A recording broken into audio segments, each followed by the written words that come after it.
right, we're back with Nat Erickson, and today we are going to talk about how Jehovah Witnesses translate Colossians 1. And this is a passage where there's a lot of dispute between evangelical Christians and Jehovah Witnesses. And Nat is going to help us hash through this. Nat is a PhD student in Greek translation studies at the Southern Baptist Theological Seminary. I said in my mind before we started this, I was going to add the word the prestigious Southern Baptist Theological Seminary. Try to make it sound as good as we could make it sound. Nat, thanks for being here. It's the prestigious. Oh, the Baptist. Okay. I thought you said the word prestigious was in it. No, I think it's prestigious. But the is part of the actual name. All right. I like saying prestigious because I studied at Southern too. So, right. So here's what I would like to do. I'd like to read through what Jehovah Witnesses have to say about the translation in Colossians 1. I'm going to just take us over to, actually before that, I want to quickly go to Colossians 1, how we see it in an evangelical translation. We're going to cover from verse 15 to 17, and I want to give everybody the background behind the debate. So I'm going to give a little intro, and then Nat's going to help step us through in explaining why it is that Jehovah Witnesses aren't being honest in their translation of Colossians 1. So let me just quickly go back here. So we read this as saying that he, Jesus Christ, is being spoken about, is the image of the invisible God, the firstborn of all creation. And that right there at the very, very beginning, firstborn is going to be something that's contentious here, because Jehovah Witnesses will argue that when Jesus is called the firstborn of creation, it means that he was literally the first of God's creation. And that's going to become an important part of their argument as to why they translate the next verse the way that they do. But let's go back to this. It says, "For by him all things were created in heaven and on earth, visible and invisible, whether thrones or dominions or rulers or authorities, all things were created through him and for him, and he is before all things, and in him all things hold together." Now, let's just quickly compare that with what Jehovah Witnesses do. This is the New World Translation. This is what Jehovah Witnesses use. And they say it's very similar at verse 15. He is the image of the invisible God, the firstborn of all creation. But notice this. Instead of because by means of him all things were created, notice what they say. By means of him all other things were created. And then they proceed to keep saying that all other things, he is before all other things. And their argument here is that because Jesus is the first of God's creation, that Jesus, therefore, it would be proper to say that Jesus created all other things if he was the first of God's creation. And so let me just go to another thing here. Now, this is reasoning from the scriptures. This is what Jehovah Witnesses have to say is why they've translated this passage the way that they have. And so in this book, this is a book just so you know, I wonder if I have the small, I don't think I have it right next to me. That would have been convenient if I had that ready. But it's just this tiny little booklet that it's a sort of a field manual for Jehovah Witnesses. You know, if somebody says this, then this is how you reply. This is what you say. And an experienced Jehovah Witness has these arguments memorized. They're very, very good with rote memory, and they can run circles around you if you have no serious training and understanding of Scripture. So this is their field guide book, and this is how they would reply to someone saying that the Bible says that the Trinity exists, that Jesus is part of the Trinity. So when people take a Jehovah's Witness to Colossians 1:15 and say, yeah, but doesn't this say that Jesus is God? Here's their response. where it says, he, Jesus, is the image of the invisible God, the firstborn of creation, for in him all things were created. Notice they're using an evangelical translation because they know this is what people are reading in their Bibles, even though we don't read this in our Bible. So, for in him all things were created in heaven and on earth. And in what sense is Jesus Christ the firstborn of creation? And they say that the firstborn, the Trinitarians will say the firstborn means prime, most excellent. But it says here that the meaning of firstborn indicates that Jesus is the oldest of Jehovah's, which is another title for God, Jehovah's family of sons. So the first point that they're making here is that Jesus is the first of God's creation, because if he wasn't the first of God's creation, why would he be called the firstborn? Let me keep reading. I'm just setting the stage for Nat. Nat's going to guide our conversation the rest of the way here. But back to the argument here. So they go through all these things where they say the firstborn of occurs 30 times in the Bible, and in each instance it is applied to living creatures. It applies to the very firstborn part of that group. I would say here just quickly where they say every time you look at firstborn, the firstborn is part of the group, and Trinitarians aren't going to disagree with this because the human nature of God, of Christ, was created. So the human nature is truly man in that it was part of creation. So, but they're trying to say that everything about Jesus is created, to say because he's firstborn and because every other place you see firstborn used, that firstborn person is part of that group. So if Jesus is firstborn of all creation, as part of that group, he must also be created. Well, again, Trinitarians wouldn't disagree with this because we believe that Jesus is truly God and truly man, and the human nature being truly created by God. But let's keep reading. But they're going to say that because Jesus is the firstborn of creation, he's therefore created. And then they go to, how do we translate all things here, the Greek word for this? So it says, does Colossians 1:16 through 17, Revised Standard or RSV, exclude Jesus from being created when it says that in him all things were created, and all things were created through him and for him? And then this is their argument from the Greek. This is what Nat's going to help us with today. The Greek word here that is rendered as all things is panta. So there's a plural form of the word for all, an inflected form of pos, which I don't know why they have to mention that, but I think they're just trying to sound like they're being technical with the Greek. And then here's something that they say, and we're gonna talk about this.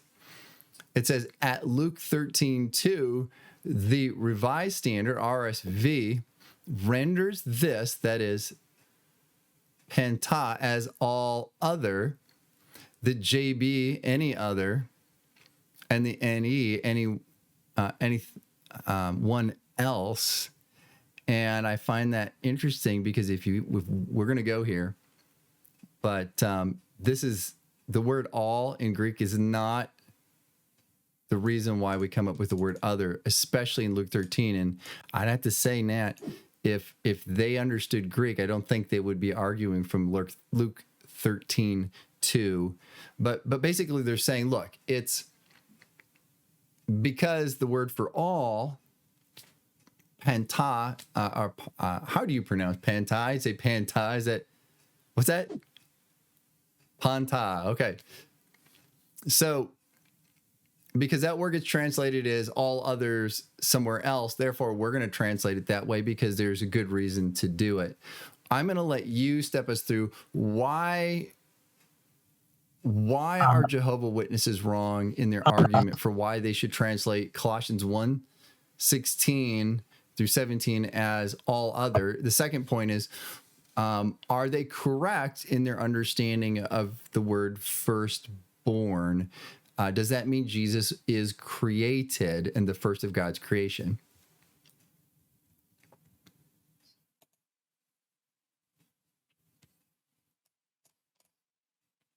English, the place to go in figuring out what it says is back to the languages written in, so in Greek. So to argue about what it should be translated at, we have to go back and look at what the Greek says that it was written in.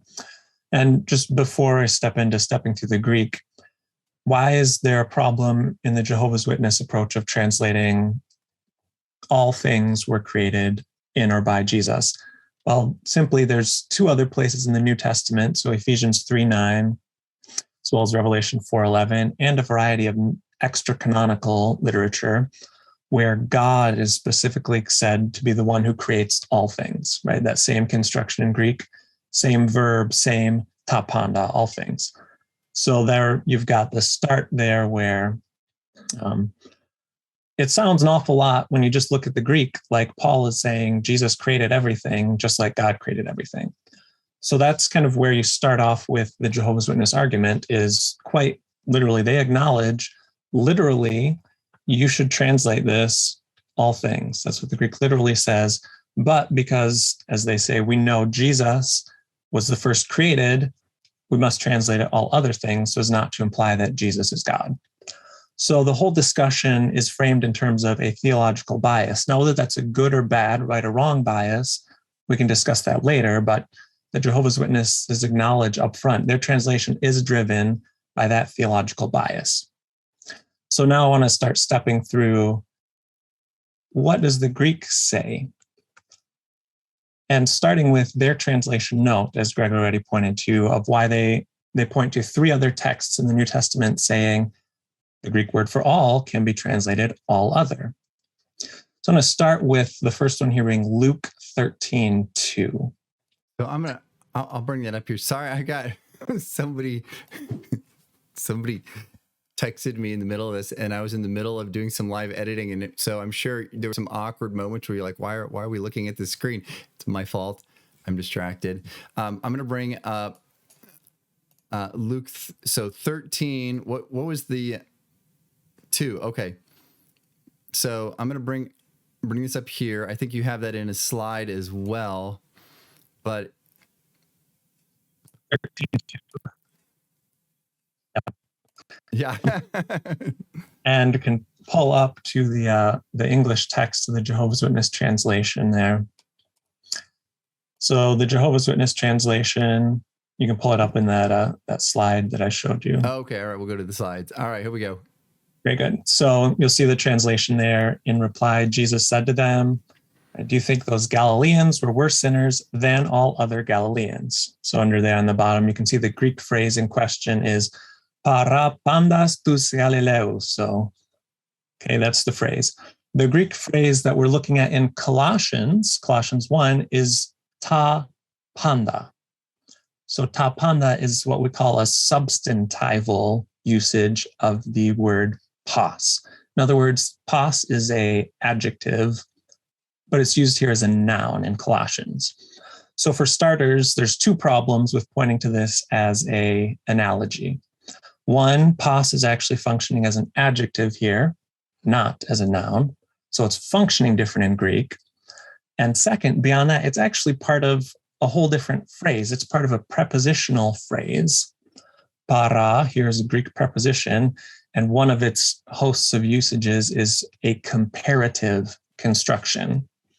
So the reason we translate all others here, which other translations, not this, just the Jehovah's Witnesses agree on this point, is because the Greek prepositional phrase is a comparative construction. So worse sinners than all other Galileans makes complete sense.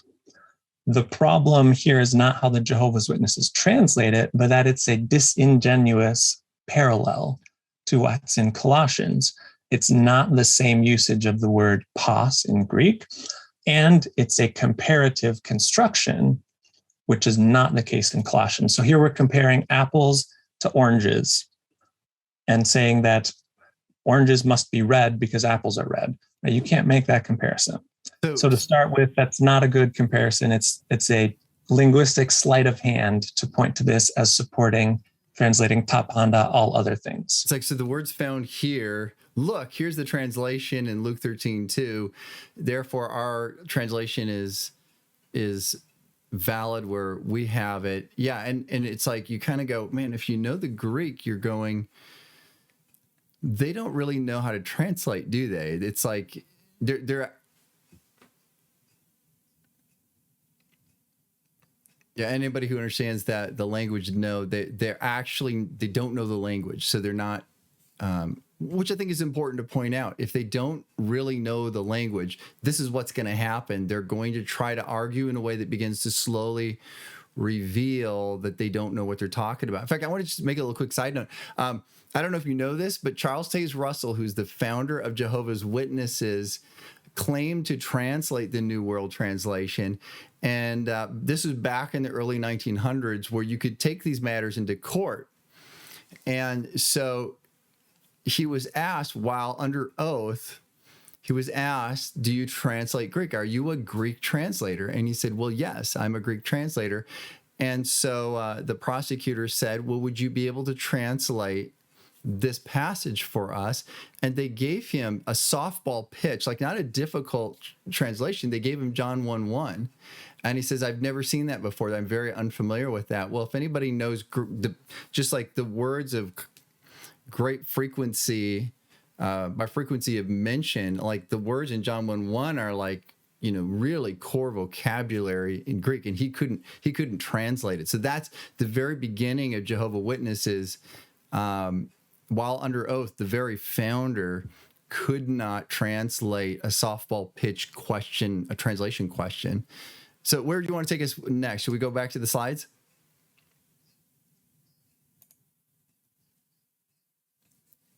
Just justify the translation. So here we've got the next two.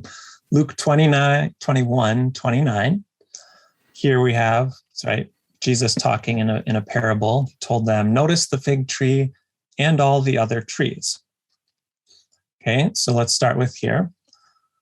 Here, it's understandable to translate it as all the other trees, but it doesn't take seriously what the Greek actually says in the text. And this is the problem. So by logical conclusion, if you start with notice the fig tree and then all trees, which is what the Greek literally says, that would logically mean all the other trees as well as the fig tree. So that makes sense. The problem for that is that there are two perfectly good words in Greek that mean other, right? And Luke uses them in other places in his gospel. So he clearly knows them. He knows how to use them appropriately. And yet here Jesus doesn't say all the other trees. He says all the trees. So the Greek there, panda ta dendra, all the trees. So, right, Jesus is speaking hyperbolically, as he often does in parables, but the Greek literally says all the other trees. The Greek literally says all the trees. And to say it, all the other trees, is not representing what the Greek actually says. There's ways to say that in Greek, and they're not here.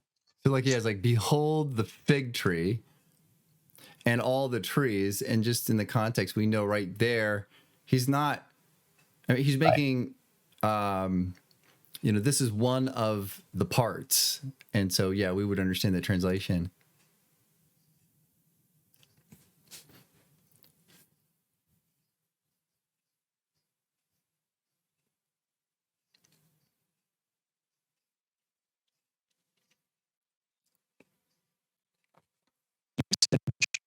So here, panda in Luke 21 is an adjective again. It's not a substantive. It's not being used as a noun, which is how it functions in Colossians. So again, in this case, we're pointing to a passage that's misleadingly translated. If logical, sure, but it's not what the Greek actually says. And also, it's not an analogous construction. So it's not good evidence to justify the translation in Colossians 1, because it's not actually a comparable use of the word, and it's a poor translation. So we've got that one. So 2 out of 3 of the supporting verses are out as actually. And these are ones that Jehovah's Witnesses use as supporting verses. I'm just saying for people listening.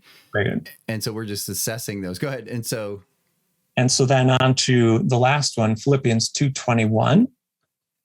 Here, we've got actually the exact same problem as Luke 21:29, in that all the others may be a logical way to translate it, but it's not what the Greek actually says. Again, Greek has ways to say the others, if that's what Paul wanted to write, but he doesn't. He, again, is talking hyperbolically. In this case, he's saying, I'm intending to send Timothy to you.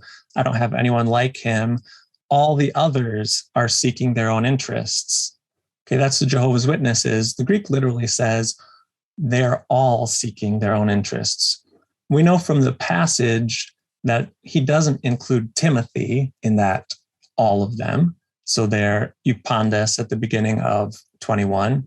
Timothy's not included in that, obviously from context, but Paul hyperbolically says, everybody with me is seeking their own. So again, all others is disrespecting the way that Paul actually is speaking. Now, if we were in a language where we didn't routinely use similar hyperbolic expressions like all the time and that, then it might be arguable to not use such a hyperbolic way of saying things, but we do that all the time in English. So it's perfectly understandable to use that all people with me sort of expression hyperbolically, just like Paul is using it. And then again, this one's actually a pretty close parallel because it is a substantive as opposed to all of the other ones that we've looked at so far. But it's still different, right? It's not a neuter. So in Greek, you have three different forms three different genders of nouns. If you've ever studied a language that has gendered nouns, Greek has three of them. And if you don't know what that means, it basically means it's a certain way that the noun functions grammatically, certain way that things agree with it, connect together is dictated by the way it ends. Rough way to describe it. So this is a masculine here in Philippians 2:21. It's not neuter. And that's significant as we'll keep developing when we'll keep moving forward. But at this point, we can give the following summary points. So the suggested parallels that the Jehovah's Witnesses point to in justifying the translation in Colossians are all lacking. So two of the three of them are not even grammatically analogous constructions. So that's just, frankly, a very misleading way to argue. They're just not supportive. They're comparing apples to oranges. And only one of them can actually justly be translated as all the others, but that's because it's in a comparative prepositional phrase, not because the word for Greek, tapanda, the all in question, is comparative. So the others doesn't come from the word all, it comes because it's in a comparative construction. So in short, the parallels have been weighed and they're found wanting. They don't justify what's going on in Colossians. But we can turn to look now at the way the Jehovah's Witnesses handle the actual parallels to this construction in Colossians. That is, the many other times in the New Testament that the phrase ta panda occurs in the New Testament. That's the Greek phrase in question in Colossians 1 that we need to look at. So this actually occurs somewhere around 35 times, depending on a couple textual variants in the New Testament. So 35 times ta panda occurs. If you were to guess how many times it's translated as something like all or everything, what would you guess? I'm gonna guess 32 times. Out of 35, right? Okay. So there's 2 times in Colossians, the two that we're kind of discussing here, and then one time in Romans 8:31 through 32. And I wanted to park on this one first, just because I think this is actually the exact same sort of logic as what we saw in the translations in Luke and Philippians, where they put in all others. Mm-hmm. Here you've got God did not even spare his own son, but handed him over to us. So the first thing that God gave is Jesus to us. Will he not also, along with him, kindly give us, in the Greek, literally, everything? Tapanda. Kindly give us all other things is how the Jehovah's Witnesses translate it here. So again, I think it's a logical argument here. God gave Jesus and also gives everything, and Jesus is part of everything, so all other things, okay? that logically makes sense. But again, it doesn't respect what the Greek actually says. Paul knows the words for other. If he wants to say all other things, he knows how to say that.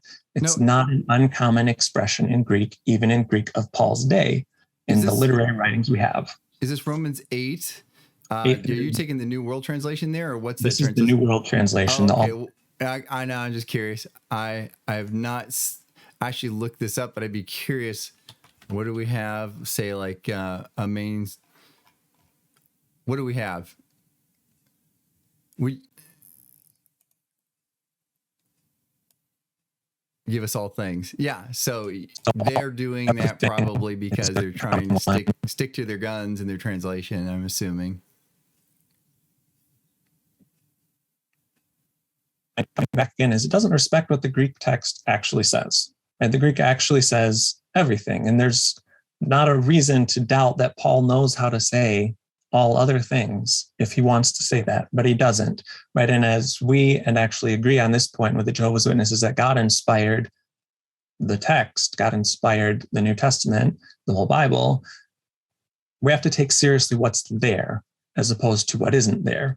And what's not there is the expression all other things. So if we explain Romans 8:32 this way, as well as Colossians 1:16 and 18, as dealing with the admitted theological bias that the Jehovah's Witnesses bring to it, again, whether it's a good or bad bias, we'll come back to, but just right now that they acknowledge that their translation is driven by that theological bias, what we end up with is 33 times out of, do that number again, we can explain 33 out of 35 occurrences of tapanda without any difficulty. They're all understood the same way, right? Something like everything, all, because that's what the text quite literally means. And I wanted to take us here to just two lexicons. So we could look at lexicons are dictionaries. I don't know why we call them lexicons in Greek academic work, but we do. It sounds smarter. That's why. Well, it is actually derived from a Greek word as opposed to a Latin word. So maybe that's the lexicon is an ancient Greek word for a word list. Anyway, I just picked up, these are not New Testament lexicons. These are actually the two most recently published generic Greek lexicons in English.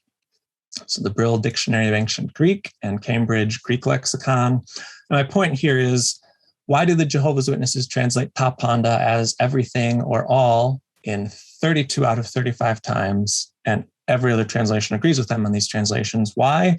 Because it's what it means. So these are not Bible lexicons. They don't have a theological dog in the fight as to how to translate Colossians. They're just saying this is what the expression means in Greek.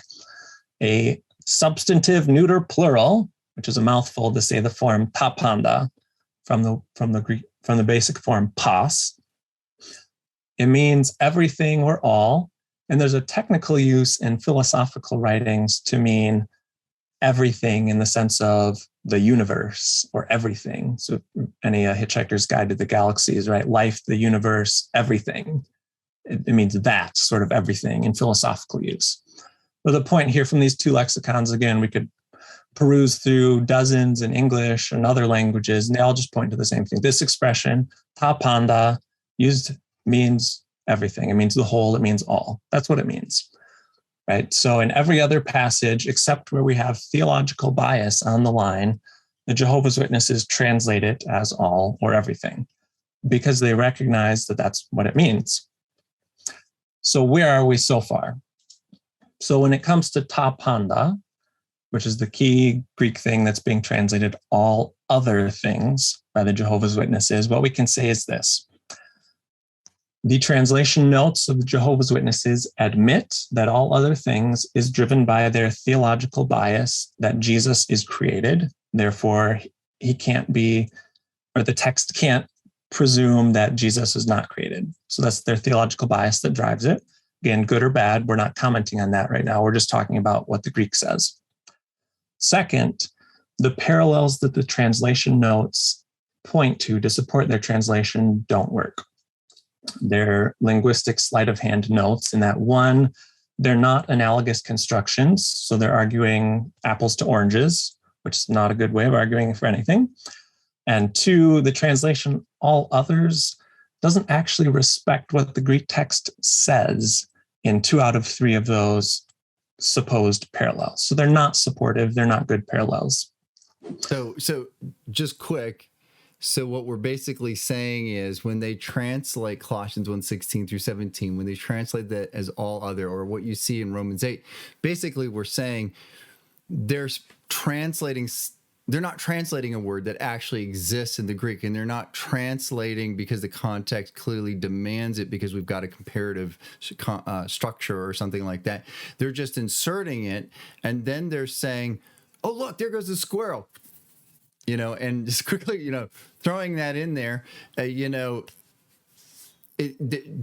for those watching, they're translating something that doesn't exist in the text, and there isn't actually textual warrant. What is their warrant is they've already concluded that Jesus is part of creation. And so being consistent, you got to say at least this much, they are being rationally consistent with their worldview and their conclusions when they translate it that way. But we're asking the question, is the translation warranted from the text? And it's not, because the text itself doesn't contain the words, or it doesn't contain the grammatical syntactical structure that would then have it be logical to translate it that way. If I'm saying that incorrect, Nat, correct me. But is that correct?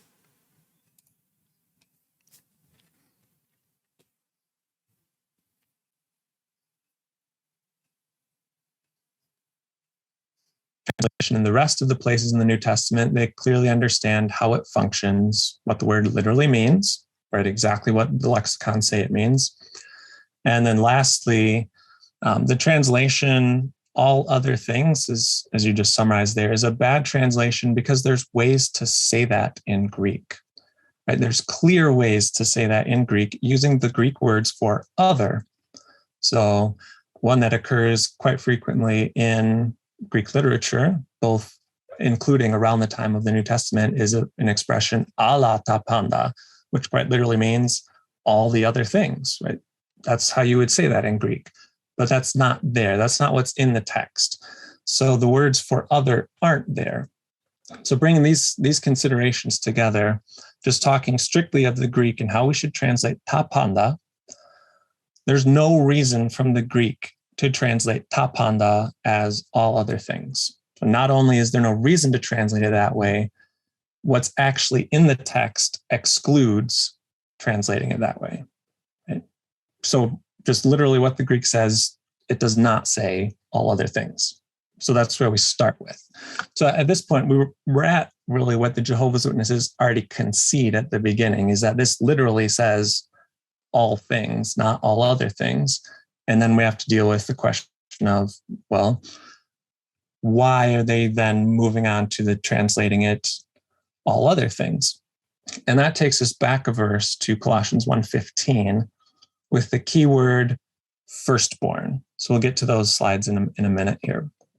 The meaning of firstborn, the Greek word here, prototokos. So I'll probably say prototokos several times throughout the rest of this video. But firstborn is a literalistic translation of prototokos. It actually is made of the same 2 parts, first and born. Protos and tokos smushed together. It works etymologically the same. The pieces are the same in Greek as they are in English. So in the translation notes, the Jehovah's Witnesses explain that a literal rendering of the Greek text would be all things. However, such a rendering could give the impression that Jesus was not created, but was the creator himself. And that idea would not agree with the rest of the Bible, including the preceding verse, which calls Jesus the firstborn of all creation. Okay, so they're looking at Colossians 1:15, prototokos, firstborn, and saying, well, Jesus is firstborn of all creation, ergo, he's created, ergo, all things can't be all things, it has to be all other things. So now it's time to move on to this word prototokos, firstborn, and look at its usage in Greek, and then think about what it probably means here in Colossians 1:15. So to start off with, literally, this is firstborn, right? Quite literally, that's what the word means. But I want to start with a story to kind of get us thinking about what words mean. And this is actually a pretty analogous story to the word here, firstborn. So my wife's late grandma grew up on a farm up here in the Upper Peninsula of Michigan, and her brother had cerebral palsy, so he was not able to do really anything. And she would joke that she was her dad's eldest son. Okay. Which makes complete sense. No one would bat an eye at understanding what she was talking about, right? So the eldest son on a farm in the early and mid 1900s had very specific social rules, expectations, responsibilities, and privileges that came with being the eldest son. So in small town, rural areas especially, which is where she grew up. So she fulfilled the function of eldest son, even though she was, one, not the eldest, and two, not a son. But it makes complete sense for her to call herself the eldest son because she was filling the role of eldest son on the farm. So this is where I want us to kind of get thinking, what do words actually mean? So we can say that prototokos literally is firstborn, but that doesn't answer the question, what does firstborn actually mean? What would a writer writing in Greek in the first century using the expression prototokos, what could he mean by using that? And what we'll see in even just a few passages here is that actually the word can refer to a social role and function rather than to actual birth order. So for now, I'm just asserting that, and I want to trace a little bit through this word to show that. So to start off, interestingly enough, outside of the Bible, this word's not used very much at all until you get to the church fathers writing about Jesus as prototokos. And there it's used all over the place in extant Greek literature. But when we're discussing it, we're pretty much limited to what's in the Bible because not much use of it in Greek literature at large happens before the Septuagint. Septuagint is the Greek translation of the Hebrew Old Testament and almost completely done before the New Testament was written. Actually, a lot of the quotations in the New Testament come from the Septuagint. So Paul, as well as the other writers, knew the Septuagint. They read it in some form or another, and they used it in their writings. So, but before we get to the biblical evidence, the one valuable piece of evidence we can see from the non-biblical writers, Greek writers, is that prototokos is usually used to refer to a person or animal that is literally the firstborn. So that's what it's usually used for. And there's actually a better word for that in Greek, which is interesting. So Greek writers, not in the biblical world, writing about firstborn, tended to use a different word, protogonos. So the same sort of construction, only from a different smashing together of words in Greek. So they actually tended to use a different word to specify specifically biological firstborn. So that's extra biblical Greek. So would that be like, okay, so would that be like translating it as first begotten? Would that be a proper, whoa.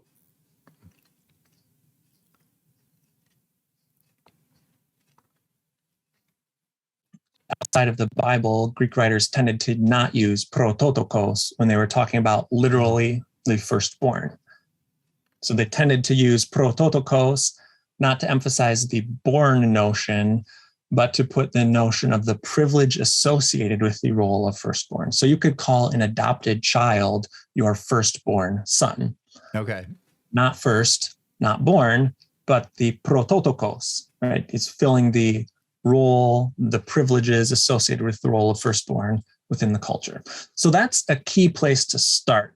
And that's helpful from the extra biblical Greek, that there's more words, more concepts in play that Paul could be drawing from here, but he uses prototokos. But the first time we see lots of usage of prototokos is actually in the Septuagint, so the Greek translation of the Hebrew Old Testament, which again, Paul was intimately familiar with. Majority of uses in the Septuagint are literal. They're literally referring to a firstborn son or a firstborn animal. So most of them are in Genesis, genealogies. Most of them are in the law, talking about sacrificing firstborn animals. And then most of them are in First Chronicles, which begins with 9 chapters of genealogies. So they're talking about firstborn, quite literally firstborn. But there is another use that we see in the Septuagint, and this is pretty key. So we've got a figurative extension, and here's where we can pull up some of these slides here. What I call a figurative extension of firstborn. So, for example, in Exodus 4, and these are from the Septuagint, the New English translation of the Septuagint. It's the most recent English translation of the Septuagint that's been done. I didn't do any of these translations, so I'm not biasing the discussion one way or another with my translation. This is standard scholarly translation of the Septuagint. So again, because we're talking about the Greek word here, we're talking about the usage in the Greek translation of the Old Testament. We could have the same discussion talking about the Hebrew that's behind it as well if we wanted to. But for now, we're just sticking to the Greek. So in Exodus 4:22, God calls Israel my firstborn son, prototokos, firstborn. But Israel is not born of God, and Israel is not the first among others' sons. So what does firstborn here mean? It's not emphasizing birth. It's not even emphasizing order so much. It's emphasizing role, relationship, privilege, right? A common usage of prototokos in the Greek world, as contrasted to the usage in the next verse where God says, I will kill Pharaoh's firstborn son, quite literally firstborn. Then again, another highly significant passage in Psalm 89. You can see that the reference is different in the Septuagint because references aren't always the same in the Septuagint for a variety of complicated reasons that we don't need to go into. But again, God is saying he, in this case being the Davidic king, shall call upon me, my father you are, my God and supporter of my deliverance. And God says, I will make him a firstborn, prototokos. Again, here interesting, make precludes the idea of birth even being in the picture here. Right? Its future will make somebody who already exists firstborn. The emphasis here is not first or born. It's again a relationship, a role, a privilege. It's a status word, not a word talking about literal birth order or even literal birth. Adoption into sonship would be a way of saying what he's saying here. And you can hop down to the next one for a passage in Jeremiah. Again, similar idea here at the end. God says, I'm a father to Israel, and Ephraim is my firstborn. Again, prototokos. What do we have here again? Just beating a dead horse, because sometimes they need to be beaten. Firstborn, again, is not about first. It's not about born. It's a status word. It's a relationship word. So when we see this word coming here in the Septuagint, we see, yes, firstborn very regularly means the first biologically born child or animal offspring. But it also can be used of a person or a nation or a office that's not born, that's not related to the person who's calling them my firstborn. And it's really emphasizing role, relationship. So the status of firstborn, not birth order and not being born. So that's a good place to start with prototokos. I have to just, if you don't mind my pausing, but where it says Ephraim is my firstborn. Okay, for anybody who knows the Bible history, and I think there's Jehovah Witnesses who would know stories of the Old Testament, and this goes back to Genesis, and Joseph has been made ruler, second in command over Egypt, and he asked his father to bless his sons, and he has 2 sons, Ephraim and Manasseh, and Manasseh is actually the firstborn. Ephraim is not. And here, the secondborn, God is saying, going back to your slide here, God is saying, I'm going to make Ephraim my firstborn. So clearly, we're not talking about literal firstborn. Now we're talking about an honorific title.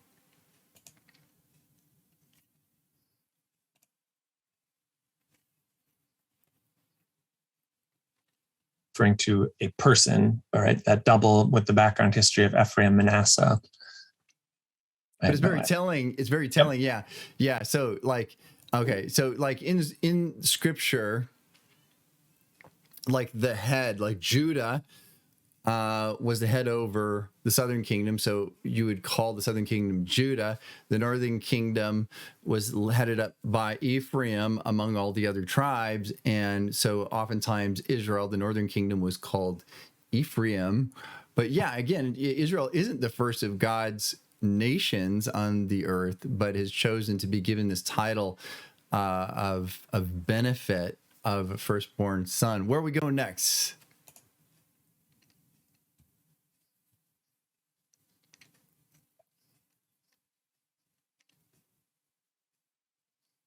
So neither Jehovah's Witnesses nor Evangelicals treat the Septuagint as the depository of the inspired word of God. Right? It's a translation of the Hebrew text. So why are we going here?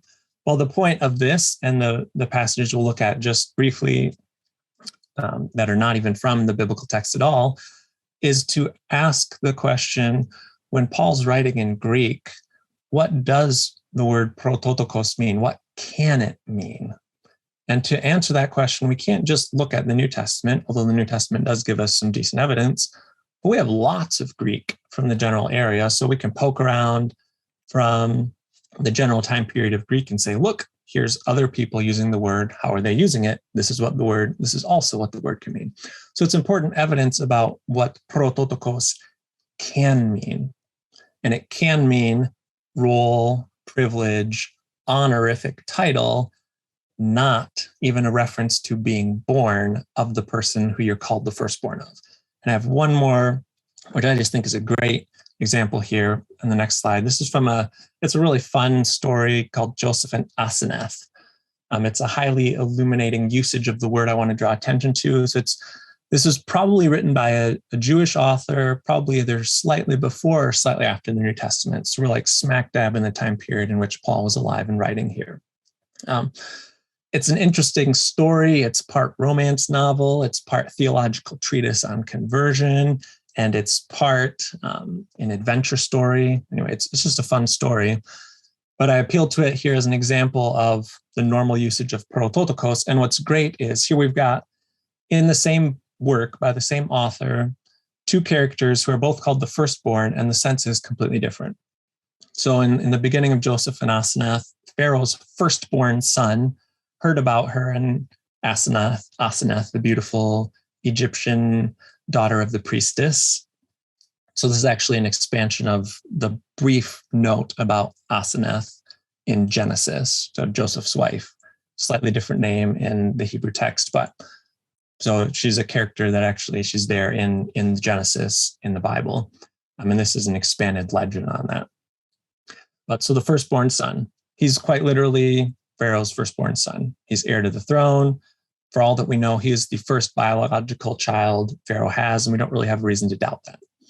Now we get towards the end of Joseph and Asenath here in chapter 21, and Pharaoh is marrying Joseph and Asenath, and he's blessing them, and he says, the Lord, the God of Joseph, has chosen you, Asenath, as a bride for Joseph, because he, Joseph, is the firstborn son of God. And you, Asenath, shall be called a daughter of the Most High and a bride of Joseph. So here we've got two telling terms, firstborn son and daughter, both referring to normal usage, right? Biological usage, but here not in that sense at all. They're talking about relationship to God. That Joseph has the exalted relationship to God in this story, the firstborn son of God. And Asenath, his new bride, is getting an exalted relationship to God, which is expanded elsewhere on the story. But this is, I think, a really key and illuminating usage of the passage, right? Contrary to what the Jehovah's Witnesses suggest in that article that you began with, prototokos can and does refer to an honorific position, a supreme position. It does refer to a rolling relationship. There's a passage there. We looked at several in the Septuagint. It does, and it can mean those things. that doesn't necessarily answer the question of, does it mean that in Colossians? But it does point out that the word can mean that. It does not just literally mean firstborn. It doesn't even just literally mean born, as in a descendant of the person who you're the firstborn of, right? It can be an honorific title, and that's a key place to start. So from there, we can go back to Colossians 1. So we've laid a groundwork just to answer the question, can prototokos mean preeminent? Can it mean an honorific title? Can it mean supreme? And the answer to that is clearly yes, it can. And it's disingenuous to suggest it can't, because it's clearly used that way by both in the Septuagint as well as in extra biblical writings. And if we wanted to expand further on similar titles of God, which is interesting to call God like the firstborn, in extra biblical Hebrew and Jewish literature, that would be a whole nother study. But just sticking here with Greek. So moving back to Colossians, want to think through in Colossians, what does prototokos most likely mean? So we've already discussed that translating ta panda with all other things is simply a bad translation. It's not justified from what the Greek actually says. So what does prototokos most likely mean in this context? Well, there's a few things we can point to. First, we agree with the Jehovah's Witnesses at this point that this word is not actually referring to literal firstborn in the sense of God having sex with Mary and Mary giving birth to Jesus. And that's off the table both for Trinitarian Christians as well as Jehovah's Witnesses. So it's not the most literal sense at all. Nobody argues that in the discussion we're having here. Second, prototokos is actually used twice in this passage, right? This is a highly structured, it's often called hymnic by scholars. That's misleading, but it is a structured and elevated section of text. And it's not accidental that the word prototokos occurs twice. Now, so that's verse 15 and verse 18. Now in verse 18, Jesus called firstborn from the dead. It clearly, prototokos does not have the origin of Jesus in mind here when it calls him the firstborn from the dead. And it's not considering the origin of Jesus. So that gives us a little bit of weight against understanding verse 15 to have reference to order or origin of Jesus. So prototokos in verse 18 is clearly not origin and order of creation. So that weighs against the parallel use in verse 15 being understood that way. So it's most likely relating to Jesus's status rather than origin. Now, the Jehovah's Witnesses, on a third point, want to suggest that Jesus being prototokos, firstborn, in this passage puts him in the same class of created things, which ta panda then goes on to refer to. So then they say all other things. Now, the problem with this, again, getting into Greek here and not wanting to dive too technical, but it's a significant point. The problem is that Paul uses two different word groups that have different meanings in Greek. So in simple terms, in English analogy, Jesus is called firstborn. He is not called first created. Right? There's a Greek word for first created. The Greek word group for created, creation, is different than the Greek word for born, begotten. Right? They're different word groups. They don't mean the same things, and they're consistently held apart in their meaning and their usage throughout the New Testament and Greek in general. So if Paul is intending in this passage to teach that Jesus belongs to the class of created things, he kind of biffed it on his word choice.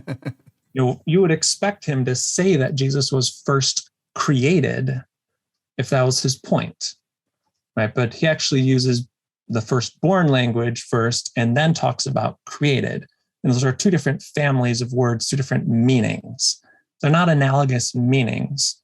And that's a significant point here because the Jehovah's Witnesses kind of do a sleight of hand here And it makes sense when you start out with, right, Jesus is firstborn, so that means he must have come first. So God created him first.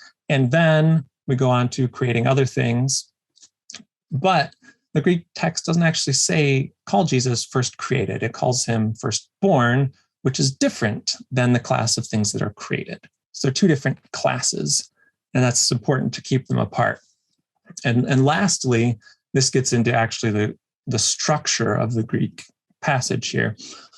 The meaning of the phrase prototokos pases ktiseos. So everyone translates that firstborn from the dead. Sorry, wrong verse here. Everyone translates that firstborn of all creation. Okay, well, the meaning of that is expanded on in the second clause. So in the Greek here, there's a conjunction that says, what's coming next after firstborn of all creation is telling you about what it means, firstborn of all creation. So if you look at verse 16, it begins with the conjunction oti. So for or because here is what that means in that. So he's firstborn of all creation. Firstborn. And then for is how we translate that usually, but it's adding support. It's expanding on what it means that Jesus is prototokos pases ktiseos, firstborn of all creation. And it explains it in the fact that everything was created in him, right? Things on heaven and earth, spiritual, carnal powers, dominions. But the expression firstborn of all creation is not expanded on with language indicating that Jesus was created. It's expanded on with language that Jesus is creator. That's a key distinction. So what does it mean when Paul says he's firstborn of all creation? It doesn't go on to explain it in terms of Jesus came first and then other things. It goes on to explain that and unpack it by saying Jesus is creator. So that, along with the idea that Jesus is not called first created, he's called firstborn, which is a term that has an honorific usage, which we've already seen, gives very good reason to understand prototokos here quite simply as an honorific title for Jesus. So tying these kind of all together. Oh, go ahead. So in light of what we've already said about the phrase ta panda, so all things, and the demonstrable usage of the word prototokos to refer to a special relationship or a position in relationship to God, there really is no compelling reason to read the phrase firstborn of all creation here to mean something like Jesus was created. The compelling, most likely reason or way to read it is that Jesus has unique supremacy over all of the creatures due to his role in creating them and subsequently role in redeeming them, which is what the hymn, if you will, in this passage in Colossians goes on to expound further upon. So go ahead. Yeah. So would I be correct in saying here we've got firstborn? They're trying to argue here it's literally the first created, but then you get down here and firstborn's clearly honorific because he's not the first person to ever been raised from the dead, but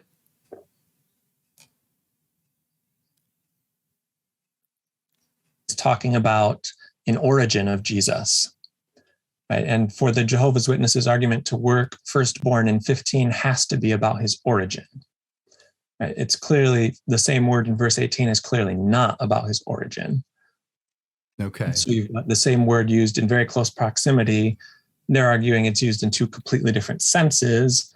And I and many others would argue that that's very unlikely, especially given that there's a clear and easy sense to take firstborn in verse 15 that makes sense of how Paul explains it, that he is the one who created, right? Which is what Paul goes on to say, created all things were created through him. And since translating all other things is not a valid way to understand what the Greek actually says, you're left with pretty slim options on the Jehovah's Witness way of trying to take this text. So I want to just quickly go to the writing just real quick and just get some closing thoughts here. But I'm going to go to one of the things that I've noticed that witnesses do is they'll make an argument and they'll make it absolute in logic. It's always this way. It's never that way. In every place we see this or that.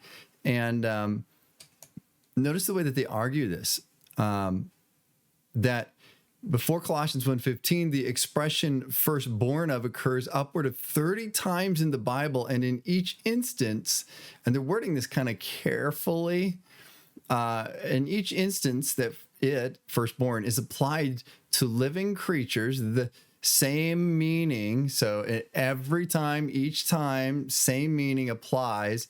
The firstborn is part of the group, but that's not correct, because we're finding out the same meaning isn't always applied. They're trying to say that the firstborn is always part of the group, but that doesn't quite seal the deal on their argument, because so if you say the firstborn among the nations, and Israel's clearly among the nations, or David's called the firstborn among the kings, and he's clearly among the kings,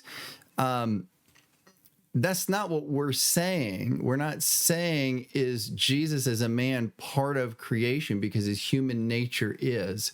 What we're saying is the divine nature of Jesus Christ is truly God, truly uncreated, the true creator. And so in this instance, firstborn, so they're trying to make it seem like firstborn always has the understanding that they have, but it doesn't. That their wording is trying to get you to think that.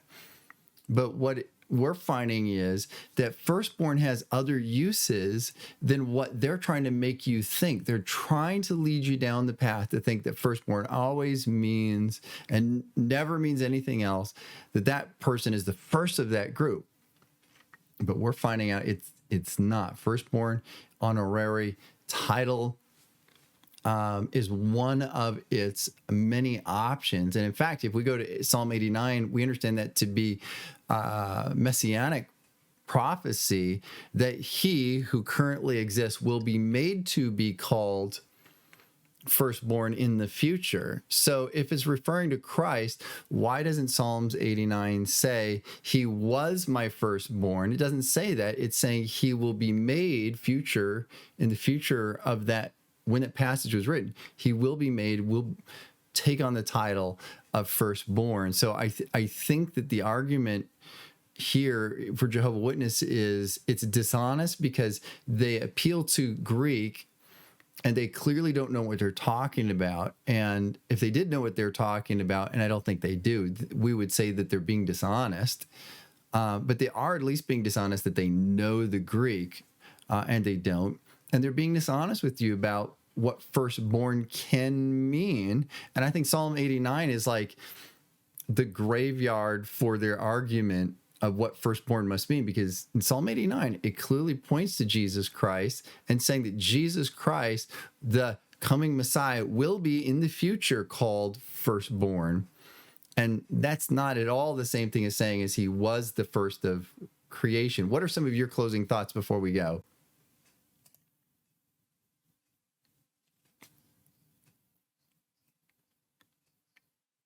What does this passage actually teach? Stripping it down into the Greek, what does it say and what doesn't it say? Right? It does not teach that Jesus was created. Okay, that's not what the passage teaches. The Jehovah's Witness translation, all other things, is simply wrong. It's not a justifiable way to translate the Greek. There's no basis in the text for that. And if Paul were trying to say all other things, he clearly could have said that, right? He knows how to say that in Greek. Whatever theological conclusions we come up with in the end about the relationship of Jesus to God, right, we have to be honest at the beginning with what our texts actually say. So intentionally translating it in a wrong or at best misleading way, because you've already decided what it has to say, is not an appropriate way to deal with the text, right? Paul didn't write what the Jehovah's Witnesses want him to have written. That's just the truth of it. And they need to deal with that, but they need to do it in an honest way, not by translating the text in a disingenuous way. So that's, for start. Second, the passage doesn't clearly say that Jesus is God. It doesn't. It's not like a slam dunk, Jesus is God. Does it suggest that? Yes, right? It says, all things were created through Jesus. And elsewhere we have Paul writing that God created all things. So it suggests that Jesus is God. But again, where we end up on our understanding of Jesus's relationship to God is not hinged entirely on this passage. It's a lot of other things. But when we come down to it, though, what we need to do and what the Jehovah's Witnesses need to do is not bias the evidence in their favor to try to bolster up their argument. You have to deal with what the texts actually say. Your theological constructs need to be built on what is actually in the text and not what you have decided the text should say and then changing it. And that's really where I want to land with just a discussion on the Greek. It's not a slam dunk for or against the Trinity, but we have to be honest and say the Jehovah's Witnesses translation is just wrong. And they're trying to make it anti-Trinitarian as their starting point. So, well, you were far more meticulous, more careful, more methodical than I ever could have been in this passage. That's why you're here. And I really appreciate that. So thank you for joining me to go through Colossians 1. And I hope many people watching this are benefited. If you know somebody who's talking with a Jehovah's Witness, or you are, or a friend who's a Jehovah's Witness, feel free to share this. To Jehovah's Witnesses who are watching, comments are welcome below. We will respond, and don't be surprised if you make a comment. We might make a video about it. My name is Pastor Greg Thornburg. I am the pastor at Redemption Bible Church in Casa Grande, Arizona, and you are listening to our podcast.